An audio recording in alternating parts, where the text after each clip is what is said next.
we're going to go to Scotland, to Kilwinning, Scotland, for the band VUKOVI and their second album, Fall Better. They are a pop rock duo comprised of Janine Shilstone as vocalist, and he's only listed as guitars.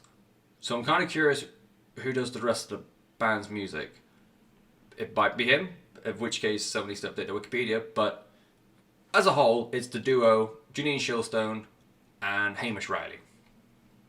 And I cannot think of the last album I listened to, and I listened to it and I thought, this is going to be so polarizing. It's not going to be an album where you're either going to say, it was alright, it was a little bit of, it was, you know, it's solid 6 out of 10 album.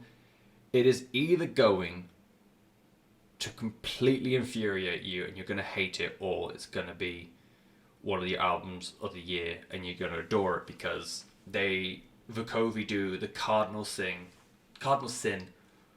of heavy music, and that is they put it with pop. And not just like pop influences. This is straight up like, you could use some, I've talked about it a bit more, but I've got notes on how you can use lyrics as a girl band. You've got hooks that you can use for like modern pop. This is not metal bands using pop influences or thinking that's a cool idea, or getting a pop artist in for a feature, or what Attain did and get a very pop accepted genre like rap and then put that into one of their songs. This is pop music with guitars. If you liked anything that Linkin Park ever did, or you saw why so many people went on board with that, you're going to get every single one of those feelings with this album. I don't want to go all the way and say that they are like a modern Linkin Park, because I'm sure I'm missing some super obvious name that's already filling that void, but they ain't fucking far off. The lead single, well, the first single I saw, because I don't think it was lead single, I think it was like the 4th song released from the album, something bizarre like that. Violent Minds. If you took the guitars out of that song, you would have an electro pop song, which should be touring with Charlie XCX.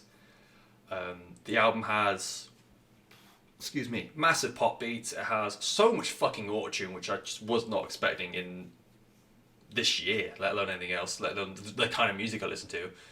You've got big pop beats, you've got autotune, you've got a lot of pop lyrics and a lot of pop references. Violent Minds, again, for example, uses the term daddy a lot. The chorus to Behave is one of the best pop hooks not used in a girl group right now. Aura, I think, has a lyric, I can't remember if it's just a verse or it might be pre-chorus, I think, that could easily be used in a nightclub, and you just see limbs everywhere. The seesaw inside you is not going to hold. Head up, people, let your mass at the floor. Lock up your fears, you've only got the key. Only you've got the key, excuse me. Do it right, you'll get it right. The fucking limbs, if that dropped in a nightclub, would be insane. And as a whole, I don't know if I can say this without just sounding like a very generic white guy. But the same kind of like, if you listen to any pop act, like actual pop act, like Little Mix, or I haven't listened to the radio in about 5 years. We'll use Charlie XCX again because I used her a minute ago. You take any, like the standardized kind of lyrics for like Little Mix or Charlie XCX, they've always got like an air of sexuality behind it. When I say this is very, very pop centric, it's even to the point where a lot of the lyrics are quite sexual and even quite sexy.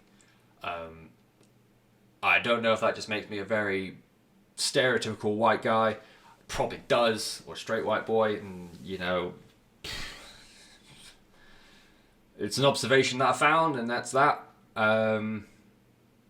It's I cannot get past how how much reminds me of what I would, the style of music I would listen to when I was growing up, and the only channel we had was the hits. Rip. And I really, really fucking like this. I did not expect to. I was not expecting to. It's an album full of fun. 100% that. I don't feel that this is going to be top echelon of my end of year list. I'm going to be pretty confident to say that because it does peter off in the second half. But guaranteed, this is going to be a song, an album. There's going to be a lot of songs on there that I just go back to just for ease, just to have on the background, have a little bit of a bop, have a little shake of my head. It's just wonderful fun. Violent Minds continues to be an absolute brilliant song. Claudia is incredible. Behave is incredible. The album up until about Verify Your Worth is fantastic. Verify Your Worth is like a holding place, basically. I can't think of the fucking word. Placeholder song, we'll call it that.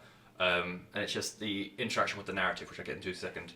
And then after that, it doesn't quite hit as well. I think it was White Lies is... Oh, Where Are You might have been, actually. One of those two. I think that says a lot, actually. One of those two is the shining light of the second half of the album. The fact I can't remember which one it was says a lot about the first half of the album. The first half of the album is just banger after banger. It's really fucking good. Like I said, Verify Your Worth shows off this pseudo-narrative that the album's got. You hear it in the intro, which is 17359. That is the number the listener is allocated, I guess. And it's got a thing in there which is the following album has harsh lyrics, flashing lights, and massive fucking riffs, which I kind of like that. I think it's dumb. It's super dumb, but it's really fun. People are praising the hell for doing things like that. I can't see why a band like VUKOVI can't do it as well. I think it's super cheap pop, but it's a cheap pop. It's still a pop.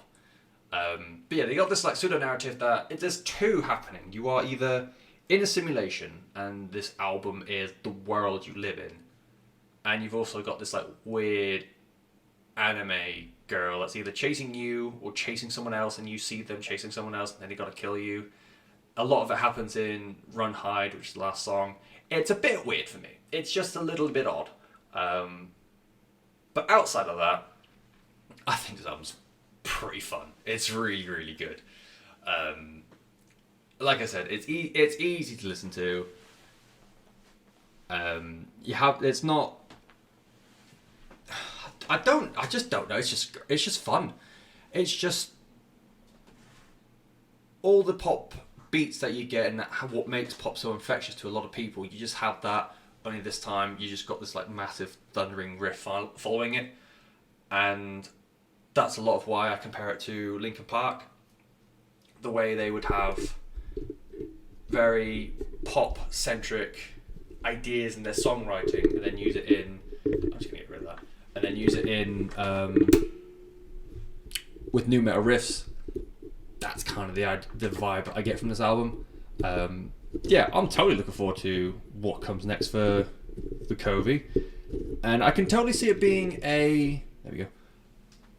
A gateway album to bigger and heavier things. And I've realised that sounds like a fucking big ass dig at VUKOVI.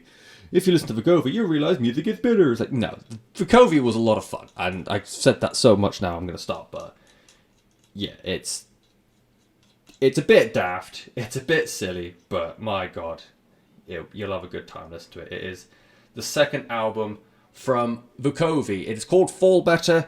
It is beautifully British because Scotland can't escape us. Yeah, give it a go. It's strangely enough, I think it might be a bit fun.